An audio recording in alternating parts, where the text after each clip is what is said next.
ಮಾಡುವಂತಹ ಕಾರ್ಯ ನಡೆದಿದೆ.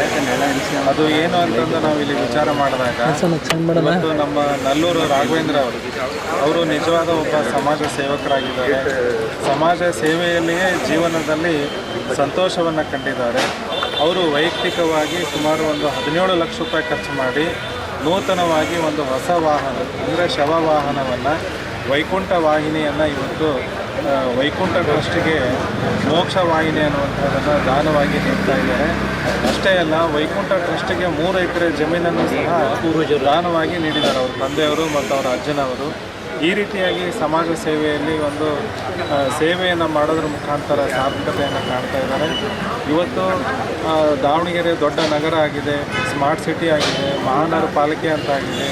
ಇವತ್ತು ಸರ್ಕಾರದ ವತಿಯಿಂದನೂ ಹಾಗೂ ವಿರಕ್ತ ಮಠದ ವತಿಯಿಂದನೂ ನಾವು ಶವವನ್ನು ನಡೆಸ್ಕೊಂಡು ಬಂದಿದ್ದೀವಿ. ಇಲ್ಲಿ ಇನ್ನೂ ಅಗತ್ಯ ಇತ್ತು. ಇದನ್ನು ಅರ್ಥ ಮಾಡ್ಕೊಂಡ್ಬಿಟ್ಟು ನಲ್ಲೂರು ರಾಘವೇಂದ್ರ ಅವರು ಇವತ್ತು ಒಂದು ಹೊಸ ವಾಹನವನ್ನು ನೀಡಿದ್ದಾರೆ. ಈ ರೀತಿಯಾಗಿ ದಾವಣಗೆರೆ ಇವತ್ತು ದಾನದ ನಗರಿ ಅಂತ ಕರೆಸಿಕೊಂಡಿದೆ.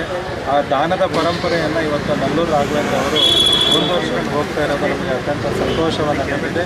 ಇದೇ ರೀತಿಯಾಗಿ ಸಮಾಜ ಸೇವೆಯನ್ನು ಮಾಡುವಂಥ ಹೆಚ್ಚಿನ ಶಕ್ತಿಯನ್ನು ನಲ್ಲೂರು ರಾಘವೇಂದ್ರ ಅವರಿಗೆ, ಅವ್ರ ಕುಟುಂಬ ವರ್ಗದವರಿಗೆ ನೀಡಲಿ. ವೈಕುಂಠ ಟ್ರಸ್ಟೂ ಸಹ ಸಾಕಷ್ಟು ಸಮಾಜ ಸೇವೆಯನ್ನು ಮಾಡ್ತಾ ಬಂದಿದೆ.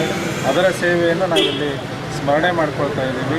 ಈ ರೀತಿಯಾಗಿ ದಾವಣಗೆರೆಯಲ್ಲಿರುವಂಥ ನಮ್ಮ ಉದ್ಯಮಿಗಳು, ಸಮಾಜ ಸೇವಕರು, ಗಣ್ಯರು ಇದೇ ರೀತಿಯಾದಂತಹ ದಾನದ ಪರಂಪರೆಯನ್ನು ಮುಂದುವರಿಸಿಕೊಂಡು ದಾವಣಗೆರೆ ಅಂದರೆ ಅದು ದಾನದ ನಗರಿ ಅನ್ನುವಂತಹದನ್ನು, ಆ ಆದರ್ಶವನ್ನು, ಪರಂಪರೆಯನ್ನು ಮುಂದುವರಿಸ್ಕೊಂಡು ಹೋಗುವಂಥ ನಿಟ್ಟಿನಲ್ಲಿ ಯುವ ಜನಾಂಗ ಕೆಲಸ ಮಾಡ್ತಾರೆ. ನಮ್ಮ ಆದರ್ಶವಿದೆ.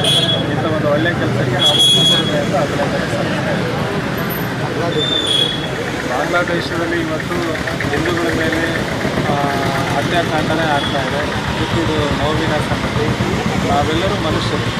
ಭಾರತದಲ್ಲೇ ಇರಲಿ, ಬಾಂಗ್ಲಾದಲ್ಲೇ ಇರಲಿ, ಅಮೇರಿಕಾದಲ್ಲೇ ಇರಲಿ, ಪಾಕಿಸ್ತಾನದಲ್ಲೇ ಇರಲಿ, ನಾವೆಲ್ಲರೂ ಮಾನವರಾಗಿದ್ದೇವೆ. ಮಾನವ ಧರ್ಮವನ್ನು ನಾವು ಉಳಿಸಬೇಕು.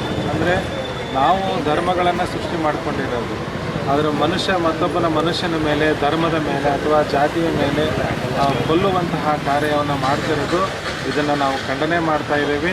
ಈ ರೀತಿಯಾದಂತಹ ಕಾರ್ಯ ಎಲ್ಲಿಯೂ ಸಹ ನಾವು ನಡೀಬಾರ್ದು. ಮಾನವ ಜನ್ಮ ದೊಡ್ಡದಲ್ಲ, ಮಾನವೀಯತೆಯೇ ದೊಡ್ಡದು. ಮಾನವೀಯತೆಯನ್ನು ಗೆಲ್ಲಿಸುವಂತಹ ಕಾರ್ಯವನ್ನು ನಾವು ಮಾಡಬೇಕು. ಮನುಷ್ಯರೆಲ್ಲರೂ ಒಂದೇ, ನಾವೆಲ್ಲರೂ ದೇವರ ಮಕ್ಕಳು ಅನ್ನುವಂಥ ಒಂದು ಭಾವನೆಯನ್ನು ಬೆಳೆಸ್ಕೊಂಡ್ರೆ ಖಂಡಿತ ಇಂತಹ ಘಟನೆಗಳು ಆಗಲಿಕ್ಕೆ ಸಾಧ್ಯ ಇಲ್ಲ. ಅವ್ರಿಗೂ ದೇವರು ಒಳ್ಳೆಯ ಬುದ್ಧಿಯನ್ನು ನೀಡಲಿ. ಅಲ್ಲಿ ಹತ್ಯಾಕಾಂಡ ಶೀಘ್ರವೇ ನಿಲ್ಲುವಂತಹ ನಿಟ್ಟಿನಲ್ಲಿ ಸರ್ಕಾರ ಕ್ರಮ ಕೈಗೊಳ್ಬೇಕಂತೇಳಿ ನಾವು ಭಾರತ ಸರ್ಕಾರಕ್ಕೆ ಮನವಿ ಮಾಡ್ತೇವೆ. ನಾರ್ಮಲಾಗೆಲ್ಲ 9 ಗಂಟೆಗೆ ಸ್ಟಾರ್ಟ್ ಆಗೋದು ಬೇರೆವೆಲ್ಲ. ನಾವು ಫ್ಯಾನ್ ಶೋ ಅಂತ ಅದು ಎಕ್ಸ್ಟ್ರಾ ಮಾಡಿಸ್ತಾ ಇದ್ದೀವಿ.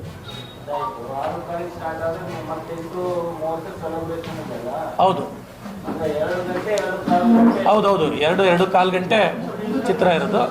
ಅದು ಮುಗಿಸ್ಕೊಂಡ ತಕ್ಷಣ ನಾವು ಅಲ್ಲಿ ಸಿಹಿ ಹಂಚುವಂಥ ಕಾರ್ಯಕ್ರಮ ಮಾಡ್ತಾಯಿದ್ವಿ. ಈಗ ಬೆಳಗ್ಗೆ ಎಲ್ಲರೂ ಬೇಗನೆ ಬರೋದ್ರಿಂದ ಮತ್ತೆ ತಿಂಡಿ ವ್ಯವಸ್ಥೆನ ಮಾಡಿಬಿಡೋಣ ಅಂತ ಜೊತೆ ಸ್ವೀಟ್ ಮಾಡಿಸಿ ಮತ್ತೆ ತಿಂಡಿ ವ್ಯವಸ್ಥೆ ಮಾಡಿದ್ವಿ. ಅಲ್ಲಿ 1,500 ಜನಕ್ಕೆ ನಾವು ವ್ಯವಸ್ಥೆ ಮಾಡಿದ್ವಿ. ಯಾಕಂದರೆ ಒಂದು 1360ರಿಂದ 1400 ಸೀಟ್ ಕೆಪಾಸಿಟಿ. ಅಂದರೆ ನಾವು DJ ಹಾಕ್ಸ್ಬೇಕಂತ ಇದ್ವಿ, ಬಟ್ ಅಲ್ಲೆಲ್ಲ ಹೇಳಿದ್ರು DJ ಪರ್ಮಿಷನ್ ಇಲ್ಲ, ನೀವು ಬೇಕಾದರೆ ಸ್ಟ್ಯಾಂಡ್ ಏನಾದರೂ ಹಾಕ್ಕೊಂಡು ಸ್ಪೀಕರ್ ಚಿಕ್ಕದಾಗಿ ಹಾಕ್ಕೊಂಡು ಮಾಡಿ ಅಂತ ಹೇಳಿದ್ದಾರೆ. ಅದೇ ರೀತಿ ನಾವು ಕೂಡ ಎಲ್ಲ ಸೆಲೆಬ್ರೇಷನ್ ಮಾಡ್ತಾ ಇದ್ವಿ. ಅದು ಹಾಡಾಕಿ ಡ್ಯಾನ್ಸ್ ಮಾಡ್ತಾರೆ, ಎಲ್ಲ ಹುಡುಗರೆಲ್ಲ ಡ್ಯಾನ್ಸ್ ಮಾಡ್ತಾರೆ.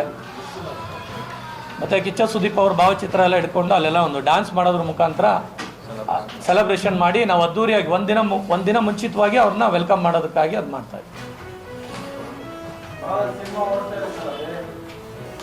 ಇಲ್ಲ, ಅದು ಆ ಟೈಮಲ್ಲಿ ಯಾವುದೂ ಇರಲ್ಲ. ಆ ಟೈಮಲ್ಲಿ ಆಲ್ರೆಡಿ ಒಳಗಡೆ ನಡೀತಾ ಇರುತ್ತೆ. ನಾವು ಒಳಗಡೆ ಏನು ಮಾಡ್ತಾ ಇಲ್ಲ ಸರ್, ಹೊರಗಡೆ ಮಾಡ್ತಾ